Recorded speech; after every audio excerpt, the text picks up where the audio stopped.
नमस्ते ट्रेडर्स, मैं शिवम आप सभी का एक नई वीडियो में बहुत बहुत स्वागत करता हूं। ट्रेडर्स, आप सभी को पता होगा कि बैंक निफ्टी में अगर हम ऑप्शन ट्रेडिंग करते हैं तो हमारे लिए मोमेंटम कितना जरूरी होता है। मतलब अगर साइडवेज मार्केट के दिन हम ऑप्शन बाइंग पर उतर आते हैं तो बहुत ज्यादा हाई प्रोबेबिलिटी है कि उस दिन हम पैसा बना के नहीं जाने वाले। क्यों? क्योंकि वो सेलर का मार्केट होता है, प्रीमियम डीके होता है, कोई खास मूवमेंट आती नहीं है तो हमारा पैसा चले जाता है।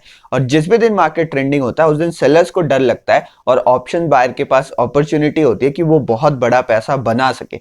तो इस वीडियो में हम एग्जैक्टली डिस्कस करने वाले हैं कि क्या वो तरीके हैं जिनसे आप समझ पाओ कि बैंक निफ्टी आज साइडवेज रहेगा या आज ट्रेंडिंग रहेगा। इस वीडियो सीरीज को मैं दो पार्ट में डिवाइड करने वाला हूं। पहला पार्ट जो ये वीडियो है उसमें मैं बात करूंगा कि कैसे आप समझ सकते हो कि बैंक निफ्टी आज ट्रेंडिंग रहने वाला है। मतलब आज आपको बड़ी मूवमेंट मिल सकती है, यानी आज अगर आप कोई ट्रेड लेते हो उसमें आप हायर रिस्क रिवॉर्ड प्लान कर सकते हो, उसमें आप बड़े प्रॉफिट्स के लिए ट्रेड को होल्ड कर सकते हो। और कौन से ऐसे दिन होते हैं जो साइडवेज दिन होंगे जिसमें हमें बड़े प्रॉफिट्स नहीं मिलने वाले, हमें छोटे छोटे प्रॉफिट स्कैल्प करके निकलना पड़ेगा। तो साइडवेज वाली वीडियो नेक्स्ट पार्ट में आएगी। अगर आपको वो भी देखनी हो तो चैनल सब्सक्राइब जरूर कर दीजिएगा और ये वीडियो कैसी लगी नीचे कमेंट सेक्शन में बताइएगा। अब बिना वक्त बर्बाद के मैं स्टार्ट करता हूं वीडियो को।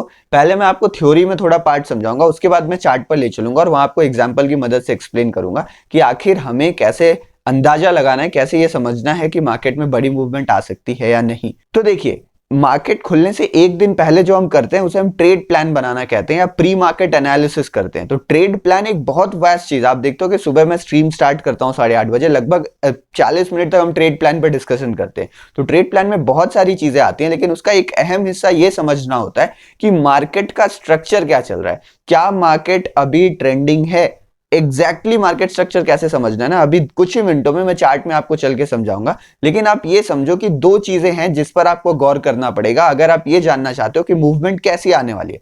अगर आपको ये जानना है कि मार्केट ट्रेंडिंग है तो पहले आप जाके डेली चार्ट में मार्केट स्ट्रक्चर को समझिए। मार्केट स्ट्रक्चर क्या होता है? मार्केट स्ट्रक्चर वो चीज है जो बताती है हमें कि मार्केट किस तरीके से मूव कर रहा है। क्या मार्केट एक छोटी जोन में फंसा हुआ है जहां पर बड़ी मूवमेंट पॉसिबल नहीं है, या फिर मार्केट अभी जोन को ब्रेकआउट कर चुका है और अब मार्केट के पास मूव करने के लिए जगह बची हुई है। तो जब आप मार्केट स्ट्रक्चर समझ जाओगे तो आपको क्लैरिटी आने लगेगी कि अभी मार्केट साइडवेज है और जनरली साइडवेज मार्केट में बड़ी मूवमेंट्स देखने नहीं मिलती है। मैं डेली चार्ट की बात कर रहा हूं, मैं वीकली चार्ट की बात कर रहा हूं, या इंट्राडे चार्ट की बात नहीं हो रही है।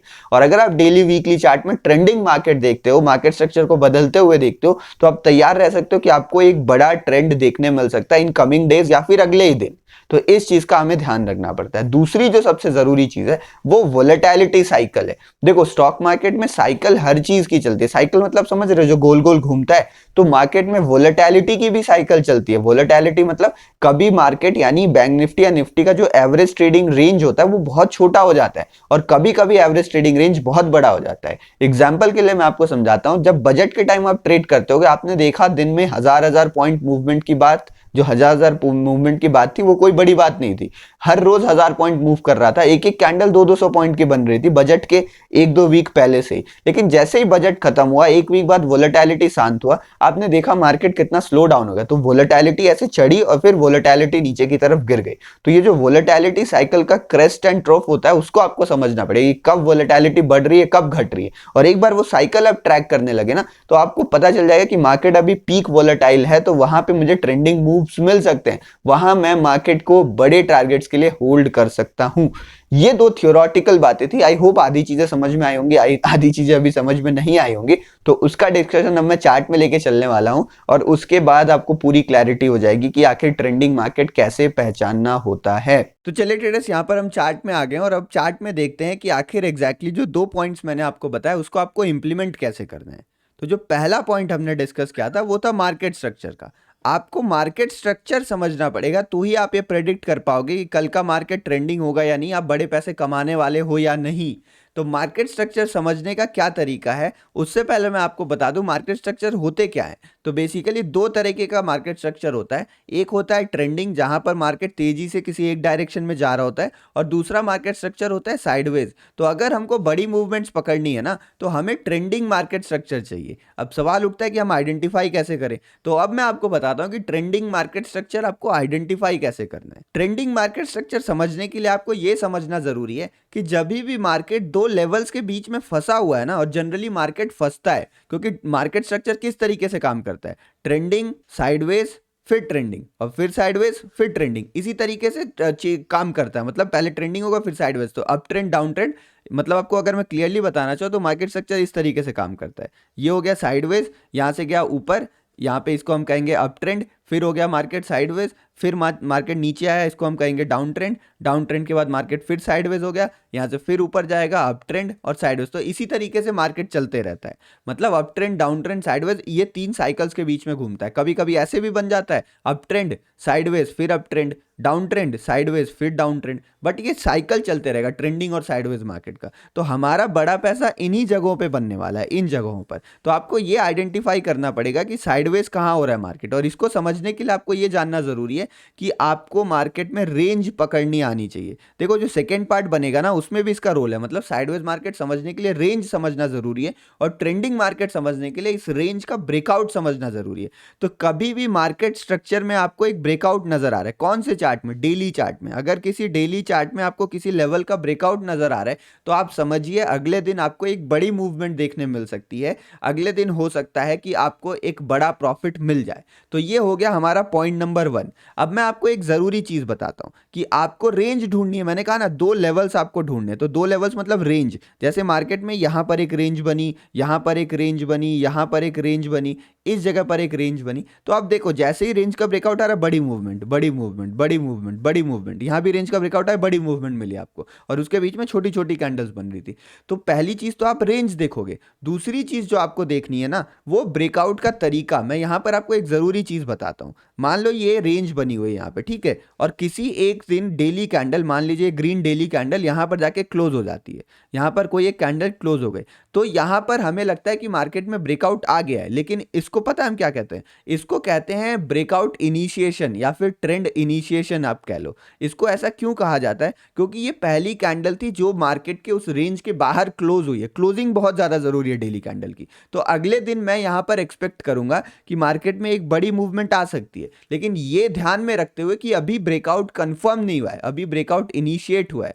तो अगले दिन की कैंडल भी अगर बड़ी ग्रीन कैंडल बन जाती है, या फिर इसके हाई के ऊपर क्लोज करने में सक्षम हो जाती है ना, तब मैं मानूंगा कि जो ब्रेकआउट था या फिर जो मार्केट का अप ट्रेंड है वो कंफर्म हो चुका है, और अब फिर मैं बड़े बड़े टारगेट्स की प्लानिंग करूंगा। इस चीज का आपको ध्यान रखना है कि ब्रेकआउट किस तरीके से होता है। ये तो हो गई पहली बात हमारी मार्केट स्ट्रक्चर की। अब मार्केट स्ट्रक्चर में एक और छोटी सी जरूरी चीज आती है जिसको आपको समझना जरूरी है। इसको हम कहते हैं स्ट्रेच्ड मार्केट। इस चीज को आप समझो, स्ट्रेच्ड मार्केट क्या चीज होती है। मतलब मैं आपको जो सेकंड पार्ट में बताने वाला हूं ना, अभी जो बताऊंगा, मतलब सेकंड पॉइंट जो बताऊंगा, उसमें मैं आपको बताने वाला हूं कि वोलेटिलिटी साइकिल क्या होता है। अगर उस वोलेटिलिटी साइकिल को आपको समझना है ना, तो ये टर्म को समझना पड़ेगा जो मैंने लिखा है।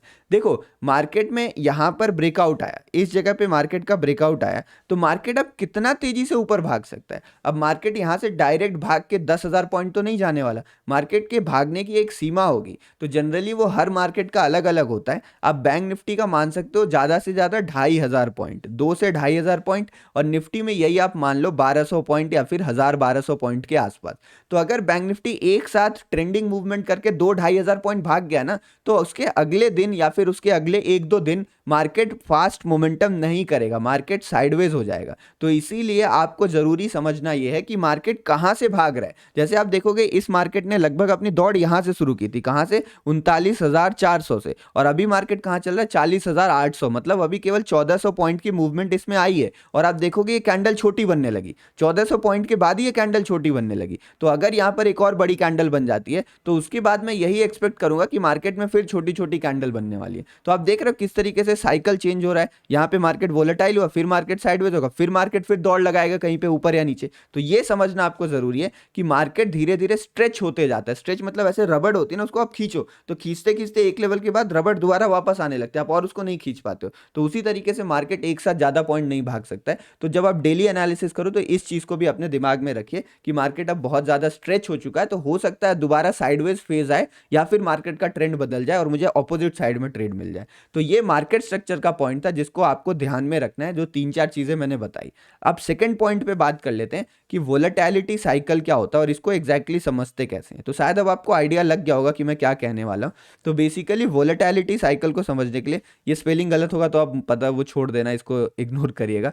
वोलेटिलिटी साइकिल मतलब मार्केट वोलेटाइल होगा, फिर साइडवेज होगा, फिर वोलेटाइल होगा, फिर साइडवेज। वोलेटाइल मतलब ट्रेंडिंग की बात कर रहा हूँ मैं, तो इसको ऊपर यहाँ पे मान लो मैं ट्रेंडिंग लिख देता हूँ और नीचे मैं लिख देता हूँ साइडवेज। तो मार्केट इसी तरीके से काम करता है, धीरे धीरे धीरे धीरे वोलेटिलिटी बढ़ती है, फिर एक दो बड़ी ग्रीन कैंडल दिखाएगा आपको, फिर वोलेटिलिटी कम होने लगेगी, फिर एक दो बहुत छोटी कैंडल दिखाएगा, फिर बढ़ने लगेगी। इस वोलेटिलिटी साइकिल को समझने के लिए ना आप एक इंडिकेटर यूज कर सकते हो जिसको एटीआर कहते हैं। ये हमें रेंज बताता है मार्केट का, कि मार्केट की अभी ट्रू रेंज क्या चल रही है। इसका फॉर्मूला एवरेज ट्रू रेंज, तो मार्केट की रेंज क्या चल रही है। जैसे डेली चार्ट में आप आओ, यहाँ पर आपको इंडिकेटर लगा लेना है एटीआर।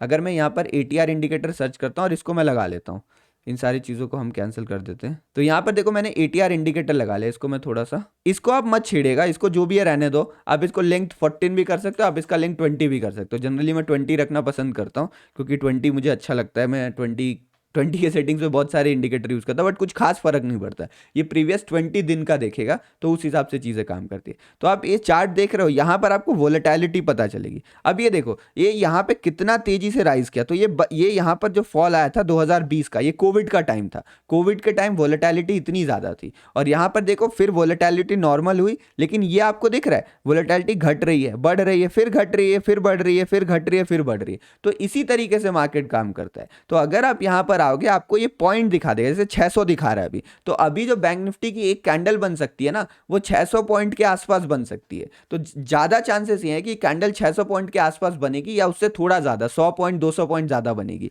अगर ये यहां पर है तो ऐसा चांस बहुत कम है कि अगले दिन ही आपको 2000 पॉइंट की कैंडल दिखे। लेकिन जब ये यहां पर चल रहा है, यहां मतलब 1000 पॉइंट के आसपास, तो ये आप मान लो कि मार्केट 1000 पॉइंट 1200 पॉइंट आराम से मूव कर सकता है। तो ये एटीआर इंडिकेटर की मदद से आप समझ सकते हो कि कितना रेंज हो सकता है बैंक निफ्टी के मूवमेंट का, अगर मार्केट में एक ट्रेंडिंग बड़ी ग्रीन कैंडल बनती है। तो यहां पर देखो, जब वोलेटिलिटी कम हुई, जैसे ये फेज देखो आप, यहां पर वोलेटिलिटी कम हो गई, तो यहां पर देखो यहां 500 पॉइंट के आसपास दिखा रहा है। तो एक दिन की रेंज 500 बन सकती है, 400 बन सकती है, मतलब इसमें आप 100-200 पॉइंट जोड़ दिया करो ऊपर नीचे, उतना एक दिन का रेंज हो सकता है। तो इससे आपको रेंज का अंदाजा लग जाता है। ये बहुत काम का इंडिकेटर है अगर आपको ये प्रेडिक्ट करना है कि अगले दिन मार्केट साइडवेज रहेगा, ट्रेंडिंग रहेगा। जैसे अभी देखो मार्केट चल रहा है 600 और यहाँ पे ब्रेकआउट आया हुआ है, तो मैं ये मान सकता हूँ अगले दिन 300 400 500 पॉइंट की एक कैंडल बन सकती है बड़ी आराम से। तो वो पॉसिबिलिटी है यहाँ पे। अब मैं मतलब अब प्रो टिप देने वाला हूँ आपको, ठीक है। 2 पॉइंट्स थे वो खत्म हो गए, लेकिन अब कुछ प्रो टिप जो बहुत ज्यादा जरूरी है। और प्रो टिप मैं एंड में इसीलिए दे रहा हूँ क्योंकि जो अंत तक रुका है उसी को ये जानने का वो है, बाकी जो लोग निकल गए वो पक्का ये मिस करने वाले हैं। तो अब हम डिस्कस कर लेते हैं कि वो चीज़ क्या है। पहली चीज़ ये है कि जब भी मार्केट बढ़ता है तो मार्केट धीरे धीरे बढ़ता है। कभी भी अपसाइड मोमेंटम आता है वो स्लोली आता है। यहाँ पर आप देखो स्लोली स्लोली अपसाइड मोमेंटम आ रहा है। इसके पीछे का रीज़न ये है कि जब मार्केट बढ़ रहा होता है तो कोई पैनिक का सिचुएशन नहीं होता है, और ये पैनिक इंट्राडे ट्रेडर्स नहीं होते, हम लोग पैनिक नहीं होते। हमारे लिए तो मार्केट भागे या गिरे, अपॉर्चुनिटी दोनों जगह। ये पैनिक होते हैं स्विंग ट्रेडर और इन्वेस्टर।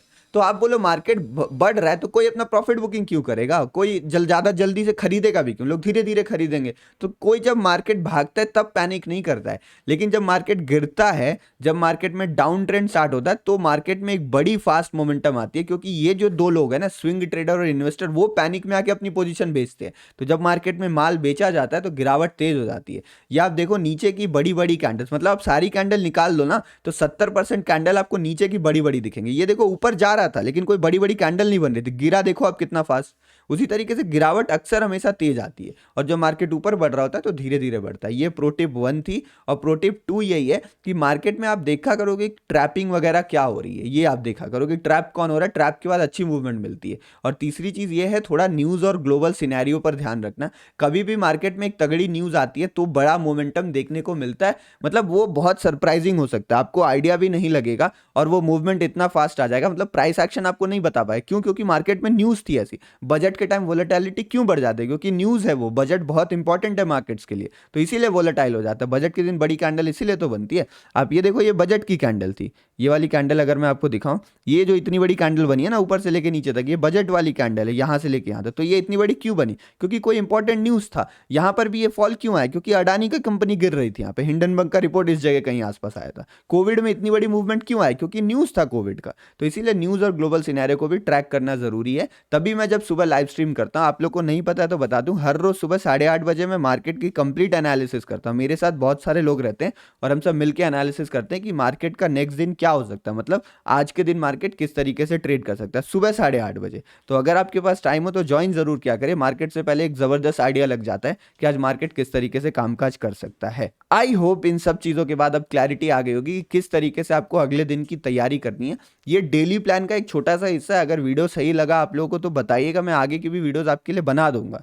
और अगर आपको ये सारी चीज डिटेल में सीखनी है ना, इन डेप्थ में सीखनी है, ऑप्शन ट्रेडिंग का A to Z सब कुछ सीखना है आपको, बैंक निफ्टी की स्ट्रैटेजीज मैं कैसे ट्रेड करता हूँ, क्या क्या चीजें देखता हूँ, और आप थोड़ा स्ट्रगल कर रहे हो नॉलेज को लेकर, तो नॉलेज के लिए बेस्ट जगह है, आप आत्मनिर्भर ऑप्शन बाइंग कोर्स ज्वाइन कर सकते हो। इसमें 30 घंटे का ये मेंटरशिप प्रोग्राम है, मतलब 30 घंटे का कोर्स मिलेगा इसमें आपको, लगभग 30 घंटे, 100 से ज्यादा वीडियोस, 1 साल के एक्सेस के साथ, प्लस आपको 1 ईयर की मेंटरशिप भी इसके साथ फ्री मिल रही है। आप मान लो, मतलब हर सैटरडे संडे आप मेरे से कोई भी डाउट पूछ सकते हो, लाइव क्लास होती है, और उसके सिवा आप मुझे मैसेज भी कर सकते हो किसी भी टाइम। आप कहीं भी फंसते हो 1 साल तक आपको मदद की जाएगी, मेरी और मेरी टीम आपके लिए हमेशा अवेलेबल रहेगी। तो ये एक मेंटरशिप प्रोग्राम है, नीचे डिस्क्रिप्शन में लिंक दी हुई, आप जाके देख सकते हो कि यहाँ पर क्या क्या चीजें आपको देखने को मिलेगी। देखो, risk management, money management, capital management, trap trading strategy, morning setup, swing analysis, सब कुछ आपको इसमें देखने को मिलेगा।